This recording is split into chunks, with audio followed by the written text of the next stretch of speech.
You're listening to KPFT, Houston, Texas, 90.1 on the dial. If you're down in Galveston, pick us up at 89.5. Our friends in Huntsville, Texas, and beyond, East Texas, 91.9. Also, catch our show at HD2, our internet station, on Wednesdays at 4 p.m., Thursdays at 5 p.m. You are listening to Songwriter Studio. I am your host, Tom Tranchilla, and we've got a wonderful show for you. We're going to start out with an old friend of KPFT's, Dallas Allen, the producer and executive director of Southwest Regional Folk Alliance, followed up by our interview with the legendary Ezra Charles, who has a brand new album out, The Collector's Works. But first, our friend and certainly an old listener of KPFT, Dallas Allen, welcome to the show. Hi, Tom. Thanks for having me on the show. It's always a pleasure. We discussed off mic your history in Houston, Texas, and KPFT. Well, much of it was news to me. Why don't you let the listening audience know about your history with KPFT? Go ahead. I grew up in Houston and ended up in U of H Coffee House and music and songwriters. And so I used to hang out at all of the clubs like the Old Quarter and Corky's and Cody's. And, you know, there's a dozen I could mention. And KPFT was a really big part of the Anderson Fair, which started in 1972 in the Montrose area and still going to this day. And I knew a lot of the DJs and folks that were part of KPFT Pacifica back when it was kind of a rebel radio station. And, you know, got to be on the shows back then and hang out at the original buildings. And we used to do the free street fairs at Anderson Fair. And some of the DJs from KPFT were the MCs. And so, yeah, there's a lot of music history in Houston that I got to be a part of and kind of took me to where I ended up producing a festival and conference and all the other things that I do musically. Started there. You know, you had mentioned Anderson Fair, and Tim Leatherwood still runs that venue. It's one of the oldest venues in Houston. As a matter of fact, it was constructed in the 1800s. Still has the original cobblestone floor. I'm sure you would agree it's one of the best listening venues in Houston. I love the shows there. Small, intimate, excellent sound system. Always was like that. Yeah, it was just the place to go and hang out and see great music and get to know everybody. And like I said, you know, the DJs and people that you would maybe not otherwise meet hung out there as well. So yes, we were talking earlier, I love it. Nancy Griffith and Towns and Guy and so many of our legendary songwriters Robert Earl Keen, were a part of Anderson Fair. Well, these days, we discussed right before the show, this is either the 26th or 27th year for Southwest Regional Folk Alliance, and we had agreed, and I agreed, that it's something I do not miss. I've been going there for a minimum of 20 years. It's like a family there. I credit a lot of that to Dallas Allen. The way you treat people, everybody there is a family. I highly recommend any up-and-coming or just music lover in the Houston area that if you want to spend a great weekend, Dallas, give the listening audience a little information on just what the conference includes. Go ahead. Okay, it's a music business conference, and it's in Austin currently, and it runs from September 24th through 28th. So on the first night, we gather at a venue. It used to be Threadgill's, but they're not in business anymore. So we go to New World Deli, and everybody that's a musician gets to sing, do a song, and everybody gets to kind of meet and greet. And then when we go into the actual conference pieces at the hotel, that includes panels and seminars and showcases and mentoring. So if you're in the music industry in any way, whether you're an agent, a manager, a musician, CD replication, any kind of a venue, it's a really great way to come together, meet other people in the industry. And like if you're a venue and you're looking for musicians, they're showcasing, they're playing their music, and you have tons of opportunities to hear them perform their music. If you're an artist and you're particularly like if you're new and upcoming and there's so many questions that you have, do I need an agent? Do I need a manager? How can I get information? We have panels and seminars that tell you industry information. like foundations that have opportunities for up and coming artists. Again, agents and managers and venues are there. You can actually sit with them at lunch and meet and talk to them and share your music and have conversations. And it's a way to learn and connect in the industry in a very easy social kind of a way, rather than chasing somebody down the hall trying to hand them your CD. You're getting to know people and build relationships, and you meet your peers, other songwriters that you maybe didn't know and you might want to collaborate with or co-write with. It's just it's a melting pot of the industry that's set up in a way that makes it easy for you to access the information and to build the relationships. And that's kind of the way I look at it. I may be a little more esoteric than, we have 2 panels in the morning, 2 panels in the afternoon. If you're a first timer, you get to play a showcase. We have juried showcases. We have open mics. There's every way of being heard, that part of the conference that you can sign up to do once you're registered. I would like to mention, after the official showcases every night, the guerrilla showcases, or in-room showcases, as some folks like to call them, go on till at least 2 a.m., and there's jams that go on half the night. And for a very minimal fee, you can get a wristband if you just want to go to the shows and don't want to get involved in all the panels. It's very, very inexpensive. I highly recommend catching all the shows. And go ahead and give the folks the information how they can register and the dates again, Dallas. Okay. We have a website, which is www.sw, which stands for Southwest. So it's swfolkalliance.org. Make sure you do org, not com. So it's swfolkalliance.org. And on the opening page, there's a place you could just click on it, register here, or you can go through all of the buttons and look at last year's schedule. So you would see exactly what we do. There'll be some different topics, panel topics and stuff, but you could get the feel for exactly what happens when, on which days. And again, we start out on Wednesday. We go through Sunday brunch. We hand out song assignments or prompts to anyone who's a songwriter, and people write songs during the course of the conference and share them on Sunday morning during brunch, which has an omelet station, and it's just a really fabulous, fun brunch, and everybody should stay for it. And we hear all these new songs that just got created, and they're brilliant.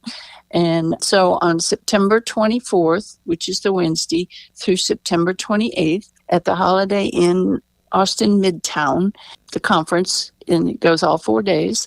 And meals are included in your registration, lunches, dinners, brunch. So we try to make sure that people get to stay at the conference and partake in everything that has been provided that they've already paid for. If you're going out looking for somewhere to find food, you might not come back and go to all of the events that are happening. So you get to eat together and play music together. And there's an exhibit area where you can put out your CDs and stickers and your upcoming schedules and, share information. And it's a real good place to just hang out and get to talk to people. And just a lot of people get gigs, and some people don't get the gigs until later on after they've built the relationship with the venue.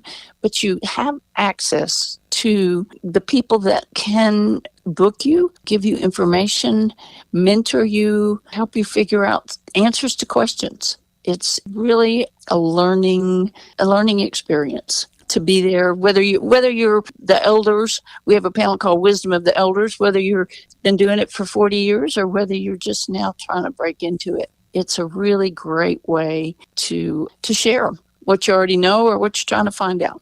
Dallas, there's a couple warnings I do want to give the listeners. If you come, number one, you're not going to get much sleep because you're going to be up till 2 or 3 in the morning. You're going to have so much fun. Number two is it's not going to be your first and last time. Nearly everyone that comes to this are repeat because it is so enriching. It's just wonderful. And my compliments to Dallas Allen. Dallas, thank you so much for everything. All you do, not only at the conference, but away from the conference. You have been so supportive of the music industry for all of your life, and I want to thank you for that. Oh, well, thank you, Tom. And same goes for you. I mean, I know how many years you've been courting musicians and being a musician and loving the music as well. Just having you let me come on your show is just another testament to that dedication that you have. We'll see you next month. Website Okay. information one more time. swfolkalliance.org. Thanks again for joining me. Okay, cool. Thanks. Before I introduce Ezra Charles, our next guest, I do want to make mention our good friend Bill Wentz has been inducted into the Country Music Hall of Fame Museum in Nashville. The ceremony will be taking place September 14th, so check your local and cable networks to see where you might catch that induction. Bill's been a long-time supporter of Songwriter Studio and KPFT, and we congratulate him. As promised, up next, master of swing, boogie, blues, and jazz, legendary composer, producer, singer-songwriter, master piano player, brand new, The Collected Works. Welcome to Songwriter Studio, Ezra Charles. Ezra, welcome to Songwriter Studio. Thank you, Tom. It's a pleasure to be here, an honor to be on KPFT and to be recognized as a songwriter, which is not something that I'm that familiar with. Most people are unaware of the fact that my long career in Houston music was with the band playing my own songs. Most people would hear us and say, "Are you a 50s band?" I'd say, "Well, kind of. I wrote all these songs in my 50s." But I've been lucky to participate in Houston music now for about 60 years, and I've gone through a bunch of different styles, starting with a Beatle-type band in the late 60s and moving into rockabilly in the 80s and swing in the 90s and finally into blues in the early 2000s till now. But all this time, I've actually been doing the same kind of songs, just stylistically different to make them fresh. And this record that we're talking about today, it's a new record, but it's not exactly new songs. It's a collection of what I think are some of my best, the ones people have requested the most over the years, and putting them on a vinyl LP follows in the trend of people's renewed interest in vinyl and the warm sound that it produces. Ezra, you've been honored by the Houston Press Readers Poll for 6 different years between 89 and 2013. Why don't you talk a little bit about that? Well, every time I was nominated, I won. But I also received in San Antonio from the San Antonio Blues Society a Lifetime Achievement Award. I was lucky enough to be selected to win the honor to go to Nashville to the International Blues Competition twice to represent the Houston Blues Society, once with my whole band and once as a duo. And what I've tried to do is popularize a style of music that I just think of as rock and roll. I saw the Beatles on the Ed Sullivan Show, like everybody else my age, and thought, hey, I could do that. Boy, were we wrong. But we tried, and we worked at it hard, and I like to think that we did create something of lasting value. So this record is a chance for people who have been following me for years, have it all in one package. You certainly broke up the genres in this, the tempos, all the songs are so different. Also, I do want to make mention that you wrote a book during the pandemic, an autobiography, Backstories. Why don't you talk a little bit about that? Well, during the pandemic, like everybody else, I didn't have anything else to do. And I told so many stories about various people I had met over the years, famous people. And so people say, we ought to put all this in a book. So I did, and it's been out for 2 years now, and it's called Backstories, and it tells the story of how, among other things, I invented a piano microphone and sold the very first one to Elton John, and quite an interesting tale. That's in the book. That's a great story. Listen, we've got so much to cover, and I want to play as many tracks off the new album as possible. I've got the opening track queued up right now, A Little of This. Just flat out rock and roll, great sax work and piano solo. I want to talk a little bit about Joe Gavito's guitar work. I've known Joe for years. What a great guitar player. Give the listening audience a little background on A Little of This. Well, Joe was in the band from 1993 to 1996 and played on the 2 most seminal albums that were recorded during that period of time created a lot of the guitar sound that was later duplicated by guitar players that came after him. So he was a creative force in what we have done over the years. From the opening track, The Collected Works, Ezra Charles, the name of this track, A Little of This, again featuring Joe Gavito on guitar. Well, a little of this and a little of that. That's what I'm gonna give to you, and that ain't the half. I'll make your day seem right when I come home every night with a little of this and a little more of that. Well, you know I'm gonna treat you right, and then I ain't no fooling. Yeah, I know more than anyone else about kissing and wooing. I got you doing what I want, baby, what I stunt. I stand on your back step and I call your name. A little of this and a little of that. That's what I'm gonna give to you, and that ain't the half. I'll make your day seem right when I come home every night with a little of this, yeah, and a little more of that. Well, you give to me what I want and need, and it pays off for you. I guess I might as well concede and let you know, yeah, you know, just what you do, just a little of this and a little of that. That's what I'm gonna give to you, and that ain't the half. I'll make your day seem right when I come home every night with a little of this, yeah, and a little more of that.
You give to me what I want and need, and it pays off for you.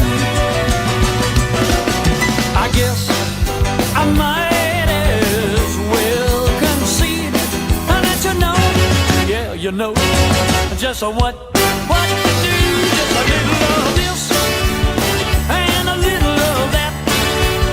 That's what I'm gonna give to you, and that ain't the half. I'll make your day seem right when I come home every night with a little of this, yeah, and a little more of that. Well, just a little of this, yeah, and a little more of that.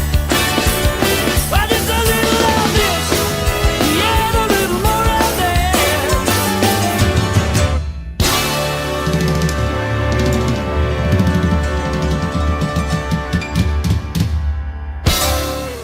That's what I'm talking about. A little of this, great rock and roll, excellent sax, piano, Joe Gavito tearing it up on the guitar, a little Jerry Lee, a little Richard influence on that.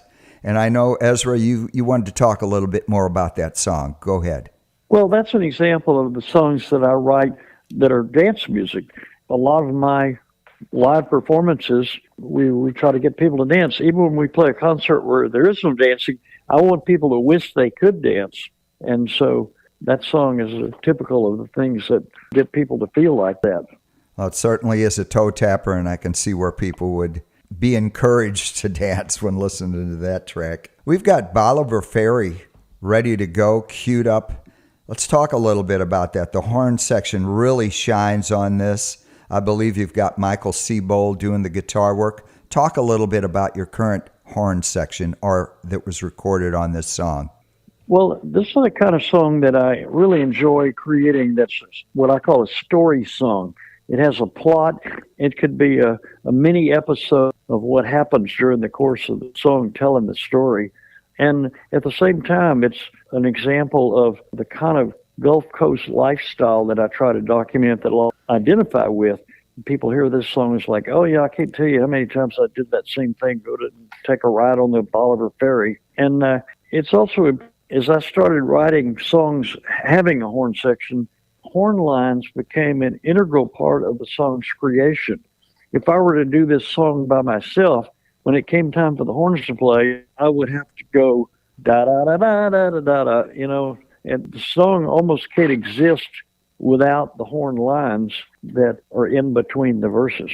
Understood. And the horns are such an integral part of this song. And I understand you chart all the horn parts.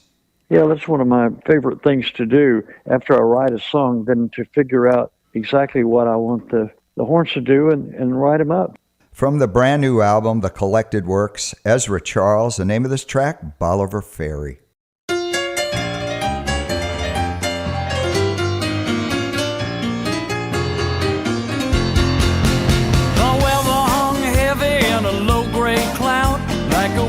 Just about to cry. I said, why don't we go out for the afternoon down to Galveston and give it a try? So I threw all her things in the back of my car and we headed off down to the beach. I had the beer on ice and the top was down and paradise was in our reach.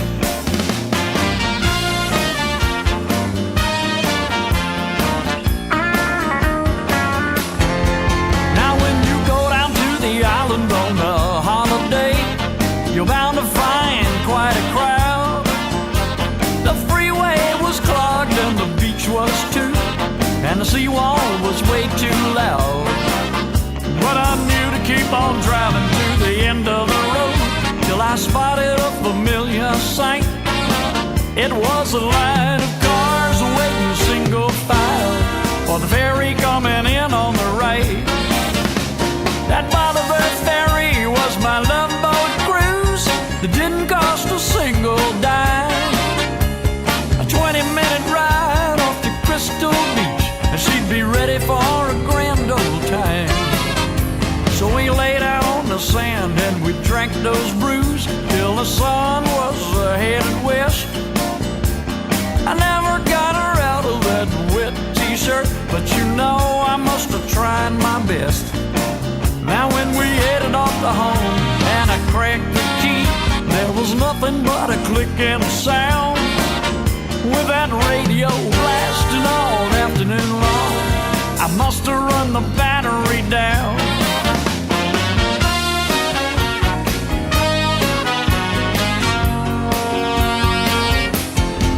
Now by the time I found a wrecker who could jump us on, I have to say we'd lost the mood.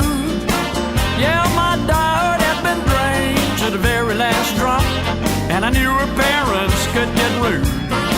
Well, it was way after dark when she payphoned home, and we still had the channel to cross.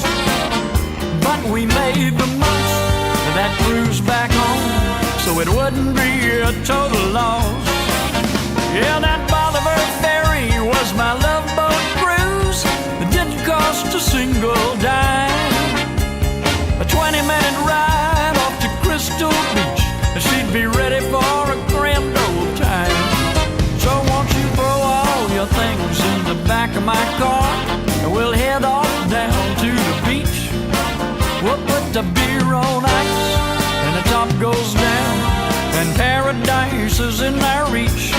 Yeah, we'll put the beer on ice, and the top goes down, and paradise is in our reach.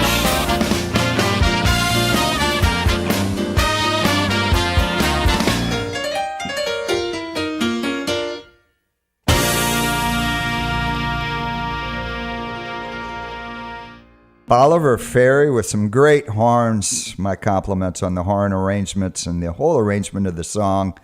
Again, I had mentioned Michael Seabold playing some killer guitar on there. Next track we've got queued up, Beaumont Boys, refers to the Winter brothers who you started out playing with, Edgar and Johnny Winter, at the age of 14.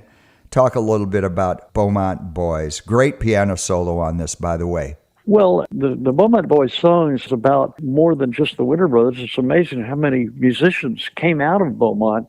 I go all the way back to the 40s to talk about Harry James and the Big Bopper and other people that have made an impact. But so this is a song about musicians, and writing songs about the music itself and musicians is something that Chuck Berry pioneered when he wrote songs like Rock and Roll Music and Roll Over Beethoven. It is kind of a Chuck Berry sounding song, actually, but it covers a wide range of people. Beaumont gave birth to a lot of musical talent, and I just decided to list them in this song, and that's what it's all about.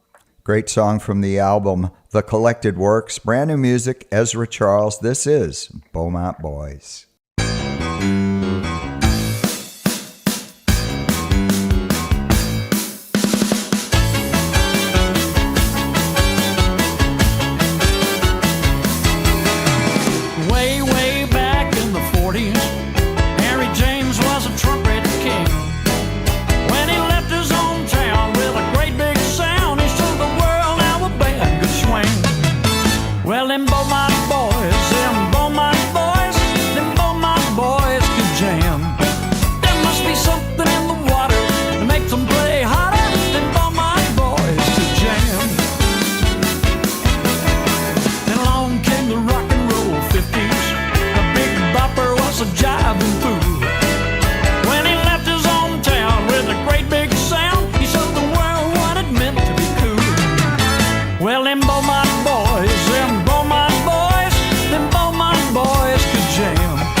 Edgar Winter's on the concert stage.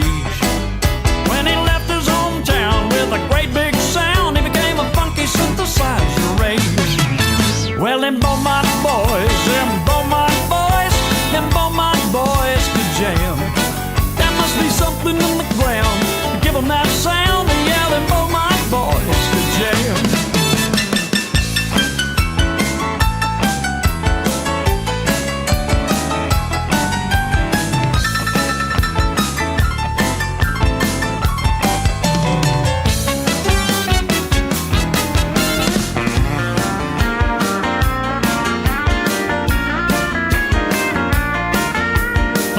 Tracy Bird and Mark Chestnut started out playing local bars.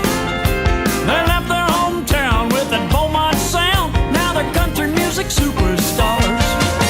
Well, them Beaumont boys, them Beaumont boys could jam.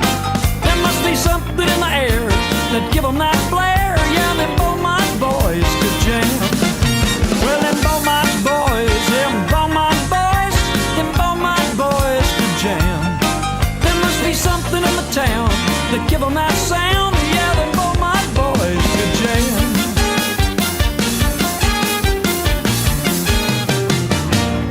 Yeah.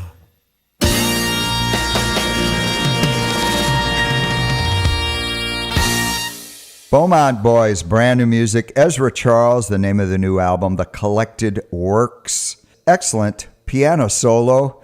Still got it, Ezra. You are such a tight, polished piano player. Let's talk a little bit about the next track I've got queued up, 88 Answers. This is just flat out blues. Bucky Phillips playing some really fine guitar, and your piano solo is really shining in this track. Give the listening audience a little background on 88 Answers. Well, this is a song about the story of how Boogie Woogie actually, having been created in Texas, then influenced all the music that came after it. Boogie Woogie was the first music that rocked. And so everything that arose through Dixieland jazz to swing to jump blues and finally rock and roll has its origins in Boogie Woogie. And so this song is about the fact that the root of Boogie Woogie is piano music.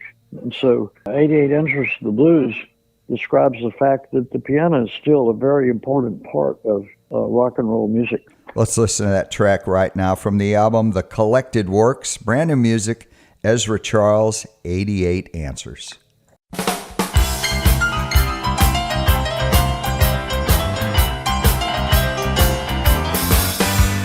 I sit down at the keyboards, I can never feel down. I start to play the blues and people gather around. They clap their hands and shuffle to that boogie woogie beat, and then go out and tell their friends and everyone they meet. I got 88 answers to the blues, 88 directions to choose. But it's all in black and white now when we start to boogie woogie the blues.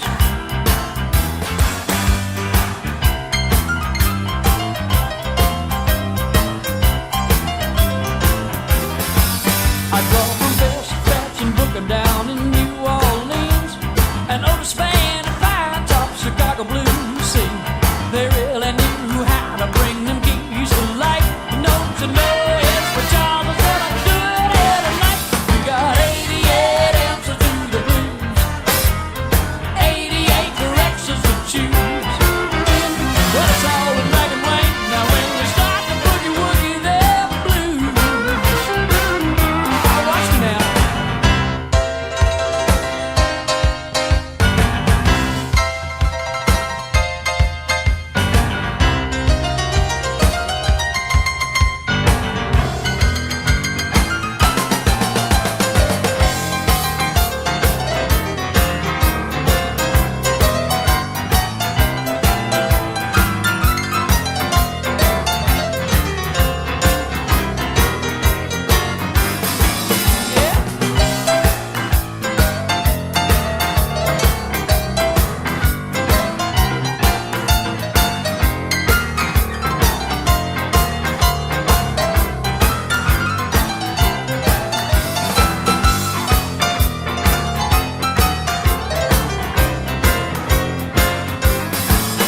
Now some people think that guitar's how you play the blues, a saxophone, a slide trombone, or anything you choose.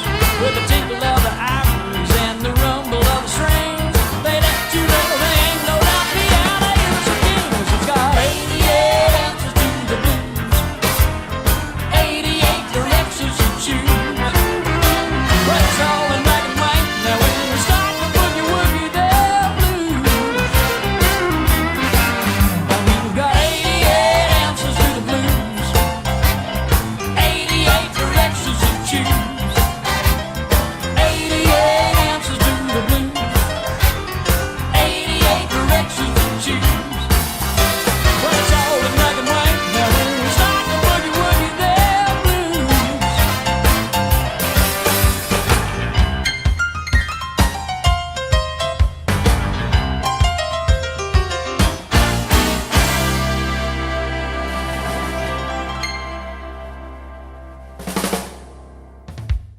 88 Answers, brand new music, Ezra Charles. I love the rock and blues in that track. Let's talk a little bit about Shoot Around. You added a couple of instrumentals on this record, and I am an instrumental guy, having recorded a couple instrumental albums myself. I love it when the artist brings in instrumentals into the albums. Great horns on this. We'd mentioned how great of a guitar player Joe Gavito is, does an excellent solo on this. Why don't you give the listening audience a little background on Shoot Around? When we played for the Rockets, most people thought we were the halftime show, but we weren't. We never played at halftime. We played it during the games, during the 30-second timeouts, which was a challenge in itself. But we also played before the game started. We got to play for about 30 minutes when people arrived. And the Rockets would give us what they called a game log that told us what was going to happen at every point during the night. And the first thing on the game log said, shoot around. And that was a period of time where the players warm up for the game by taking turns shooting baskets. And so I created this song to play during that time. Now, after we recorded it on the album it was on, it was reviewed by the Times-Picayune newspaper in New Orleans, and they pointed out the derivation of the style of this song from Professor Longhair, one of my mentors. I was lucky enough to get to go to New Orleans repeatedly during the 70s and hang out with Professor Longhair and get him to show me stuff. And he is the godfather of New Orleans music, so that was an extremely complimentary suggestion from the New Orleans paper that they saw the similarity between the gentle rolls of the piano phrase in that song and what Professor Longhair played all the time. From the brand new album, The Collected Works, Ezra Charles, the name of this track, Shoot Around.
Shoot Around, the instrumental Often played at the Rockets games, as Ezra just explained, and just excellent horns on that.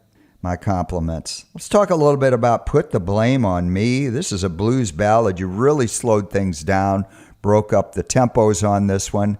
Give the listening audience a little background on this track, Put the Blame on Me.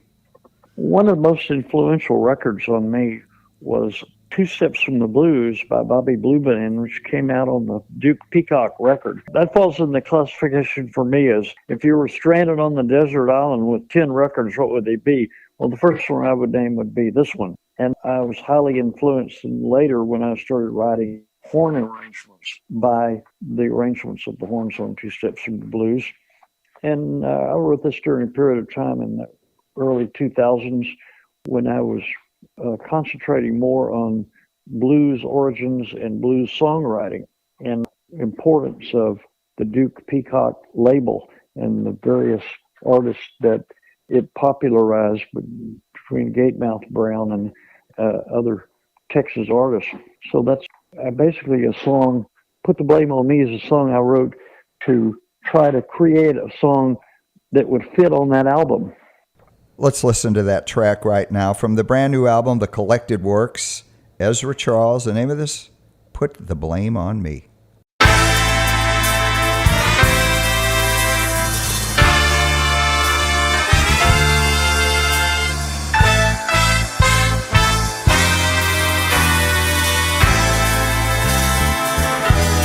Put the blame on me.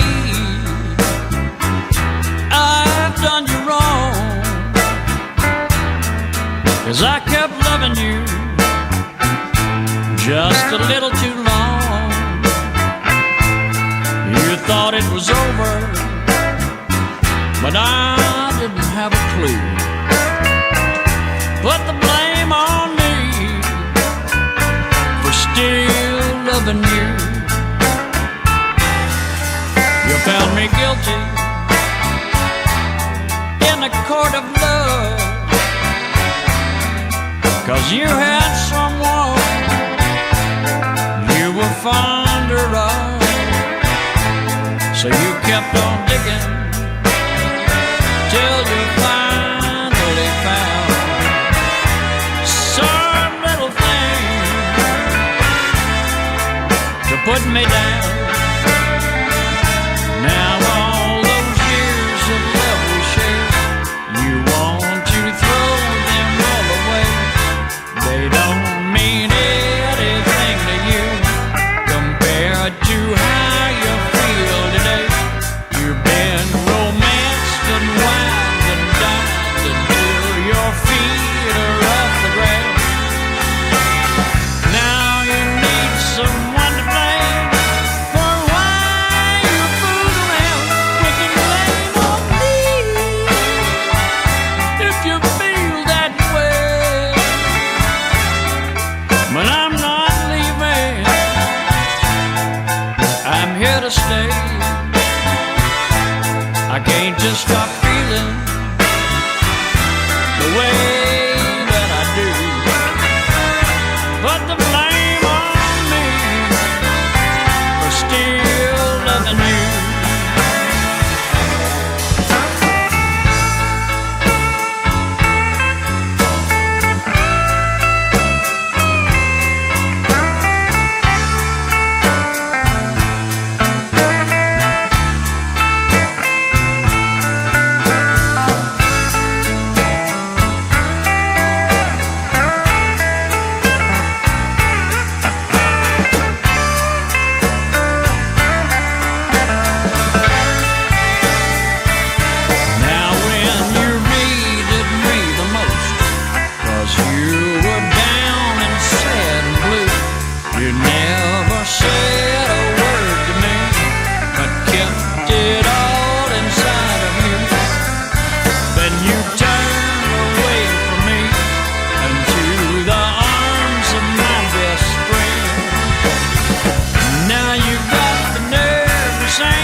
Put the Blame on Me, brand new music, Ezra Charles. The name of the new album is The Collected Works, and a collected works it is. Next up, we've got queued up and ready to go the other instrumental off the record, Ezra's Boogie Woogie. And of course, this is just flat out Boogie Woogie. Give a little background on this track. Ezra, go ahead. Well, whenever we played in Europe, it was traditional for, if the band was a piano player's band, the piano player had to go out on stage and play by himself for a song just to try to establish credibility with the audience. They kind of expected you to do that before you got to bring the band out. And then back in the U.S., we would also play concerts where we play a 2-hour concert, and I would give the horn players a break in the middle by letting them all leave the stage, and I would play a Boogie Woogie song by myself as a break. It was a break for them. It wasn't a break for me. Yeah. But then people started requesting, when we were putting out CDs, people would request that we put that sort of thing on a CD as a track, which we did one time in the studio. And after I stopped touring on a weekly basis, I decided to put together a one-man show called The Story of Boogie Woogie, where I played about a dozen different classic Boogie Woogie songs and explained to the audience where Boogie Woogie came from. After the Civil War, the slaves that were in Texas and found work in lumber camps in East Texas, and they would come back to the camp every night after cutting down trees, and all they had for entertainment was one guy and a piano. And Boogie Woogie was created during that segment. And it became so popular, eventually they started making records and sheet music. But it was originally not called Boogie Woogie. Boogie Woogie is the name of the dance that the guys would do, kind of like the way James Brown moved around on stage with his feet. They originally called the music Texas-style piano. Had they kept that name, we'd know where it came from. But Boogie Woogie is so important because it was the first music that rock created in the 1870s, 1880s. And everything that we know today is that rocks owes its heritage to Boogie Woogie. And as far as the songwriting goes, Boogie Woogie is a collection of traditional sounds on piano. I used to end my show about the story of Boogie Woogie saying the story could be summed up in one word: plagiarism, because all the Boogie Woogie players borrowed from each other. And that's what I did on this track. I just played a collection of phrasings that are common to famous Boogie Woogie songs. That's a pretty good historic documentation of how all this started. If you're just tuning in, Ezra Charles is our guest on Songwriter Studio, playing selected tracks from The Collected Works. And we're going to go ahead and listen to the second instrumental on the album, Ezra's Boogie Woogie. Here it is.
Ezra's Boogie Woogie. Brand new music. The name of the new album, The Collected Works. Ezra Charles has been our guest on Songwriter Studio. Ezra, do you have any type of social media you want to give the listening audience? Go ahead. Well, we have a website at EzraCharles.com, and among other things, you can see where we're playing from time to time on our calendar. You can order CDs and this new vinyl LP directly from the website, and we'll send it right to you. Also, scheduling, you said you may have some gigs coming up? Saturday, August the 9th, we're going to have an event at Cactus Records at 1 o'clock in the afternoon with an in-store appearance by the whole band, and we'll have the new LP available. And then that night, we'll put on a show in Kemah at T-Bone Tom's. It's always been one of our mainstays, a place that we like to play because great food and it's free to get in. And it's a great place to hear a concert in a semi-outdoor environment. And you can't beat no cover charge. Right. Thank you so much, Ezra, for this great interview, and good luck with the new album. We've got one more queued up. We're going to play off the new record, Knock on My Door. This is a very cooking piano track with guitars by Bucky Phillips. Give the listening audience a little background on this track, and we're going to go out with it. Go ahead. Well, a lot of times I write songs as tributes to other artists where I think I'll be writing a song and think, I wonder what it would sound like if Little Richard played this song. And so I end up slanting the song that direction, and that's the case with this one. This is my attempt to create a Little Richard style song that'd be fun to dance to. Thanks again, Ezra, for being our guest on Songwriter Studio. Before we let you go and play that last track, I do want to make mention of a couple of the benefits coming up. August 12th, Song in the Storm, the Paramount Theater in Austin is bringing together Lyle Lovett, Michael Martin Murphy, Jimmy Vaughn, Andy Hedges, Juliana Rankin, and more. That's going to be August 12th. After that, August 18th, the Tobin Center in San Antonio, Texas is bringing in Lyle Lovett, Gabriel Ignatius, Los Lonely Boys, Reckless Kelly, and more. Please support these concerts. So many people are suffering in the Kerrville area and surrounding area, and they need help. There are plenty of sites you can go to donate, and please support these causes and these concerts. Until next week, Tom Tranchilla, be safe. Please stick around. Up next, Pan-African Journal with our friend Akua.